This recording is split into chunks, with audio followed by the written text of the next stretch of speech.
A very good afternoon, sir, and a very good afternoon to everyone present here today. Honestly, I'd say I'm very nervous right now since I'm sitting right next to you, sir. It's quite an honor to have you here. I'm so grateful for you, your presence, for Aspire Meghalaya, because honestly, had it not been for Aspire Meghalaya, we would not be here today. The talents that performed would not be given this platform to perform. And I'm so grateful, sir, that such programs have been organized for us youths. I would honestly be grateful for every little thing that I can see right now, but obviously I won't be mentioning that. That would take too long. And, sir, as we all know, you are a very highly and a very reputable leader. So, sir, my question to you is, how did you come this far as a reputable leader when back in your times, programs like Aspire Meghalaya were not quite available? Since for us youths, we're getting leadership skills, soft skills, we're being taught about how to interact, how to communicate. We're given this opportunity to learn about these skills. However, back in your times, such programs were not really quite available. Maybe they might be available, but not quite widespread as they are right now. So, sir, how did you manage, and what would be your advice for the youths today for a better tomorrow? Yeah, thank you so much for that question. I'll make it very short. Of course, there were different opportunities, but yes, the kind of programs that we are seeing today uh, were not there, the kind of scale that I wish it was there at that point in time, which is what made me also want to do all these things because I wanted to give a better platform to the youth. But for me, of course, the experiences that I had in life, I think they were one of the greatest teachers, I guess, for me. And a lot of people feel that because I was son of a great leader, that I was given everything on a silver plate. That was not entirely true in the sense that, of course, I got opening into political life early. But then my greatest lessons I have learned in life have always been through defeat. Have always been through losses and struggles and governments falling, which made me realize important things that there is no compromise to hard work. You know, trust is very important in life. When you give your word to somebody, you should not break your word. I think these are very simple things that everybody tells you, but for me, those challenges that I went through when I lost my elections, and I got a chance to think back as to what I did wrong, I lost. I was very down for months, but then I picked up myself. I changed myself. I improved myself. And that was something I feel has really helped me. So losses were really great for me. Every defeat I had was a great opportunity to look back and learn. And even today, whenever I face challenges, I don't look at this as challenges. It's another phase for me. I just sit back, look at it, try to think of what I could do to improve things and move forward. And I think that's very important in life. Second, of course, I had great mentors.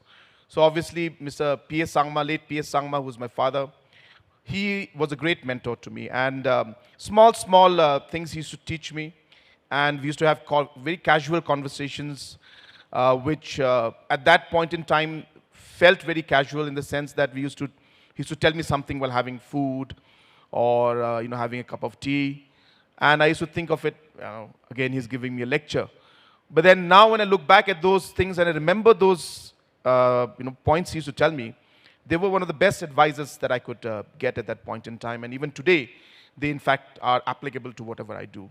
So yes, these are the 2, 3 things for me. But of course, I hope that programs like Aspire and what I saw in my younger days on how I could not get the kind of support that I would want. Like, for example, as a businessman, I was an entrepreneur.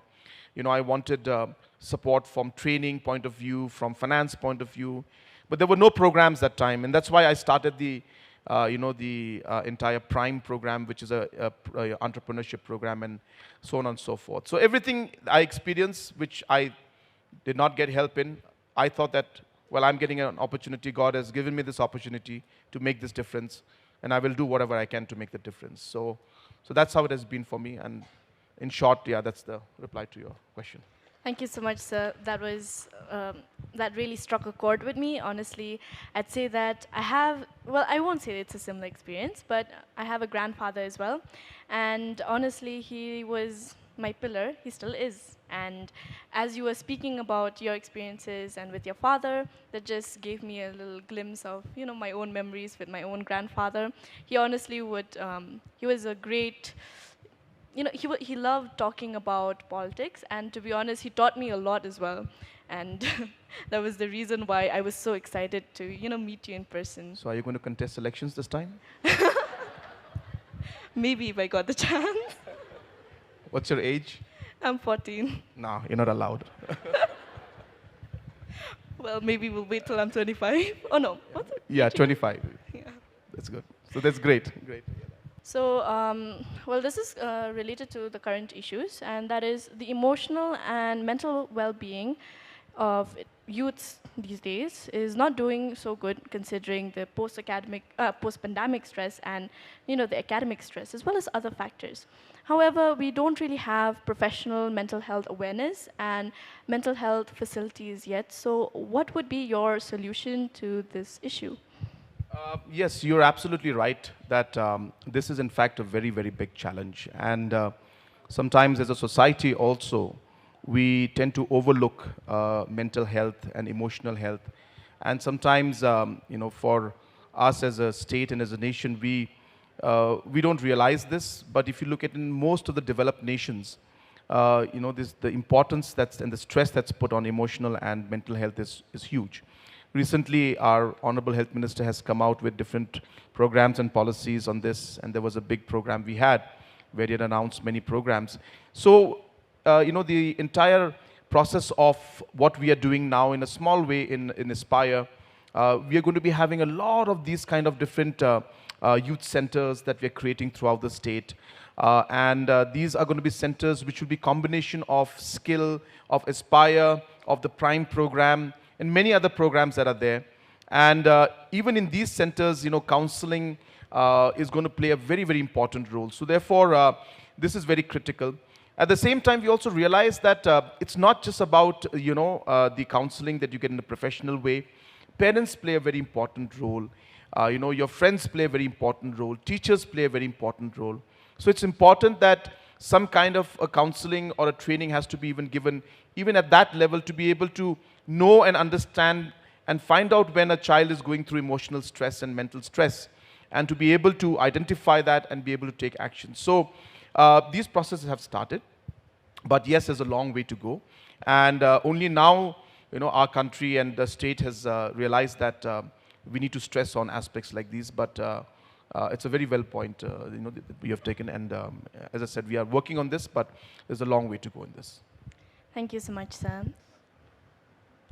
Kabangan kran menta kadai, kabangan kelia pi menta kadai sepang.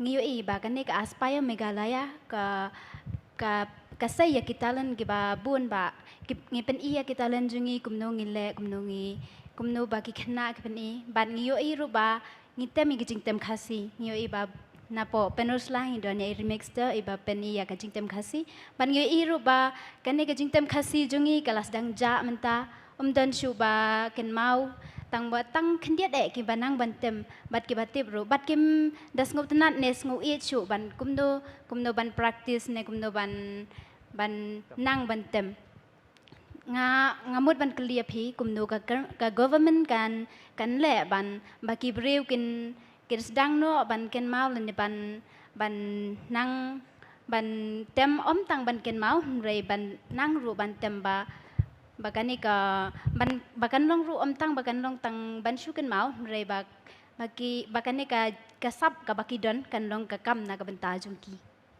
Yeah, in fact, culture and especially music is, of course, a very critical part of who we are and defines us. In the recent past, we have now started financially supporting all types of musicians, whether it's the traditional musicians from the cultural aspect, or whether if it's modern, the music and even the classical music that is there. And one of the greatest, I guess, examples of that is this program which we call Grassroots Program, where we are actually supporting and giving financial help to artists who have been performing all this while, but they don't get the stage. So we pay the money to them.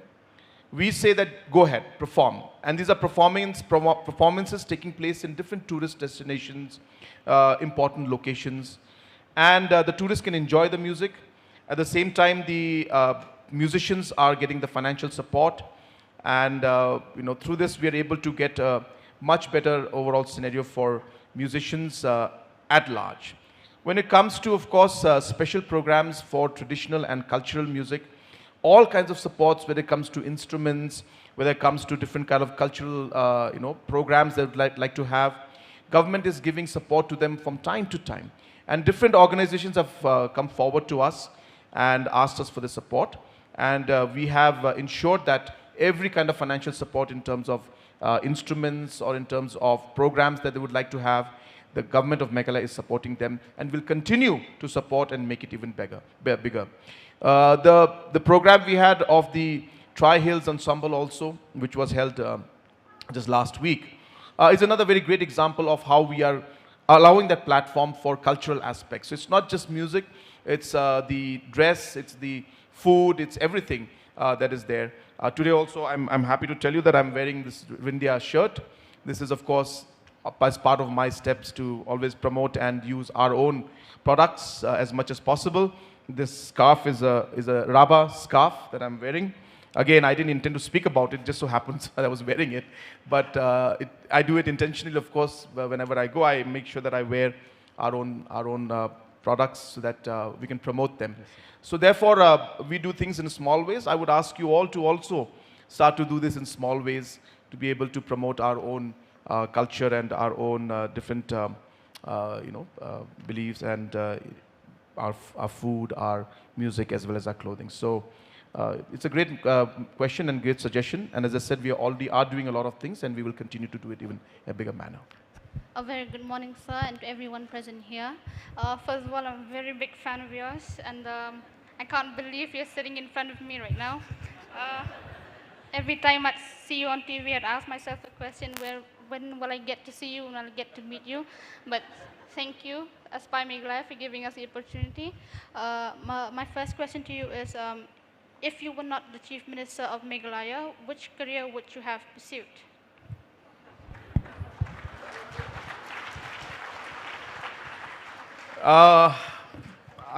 That's really tough. I don't think I would be good at anything. So I don't know what I would be doing.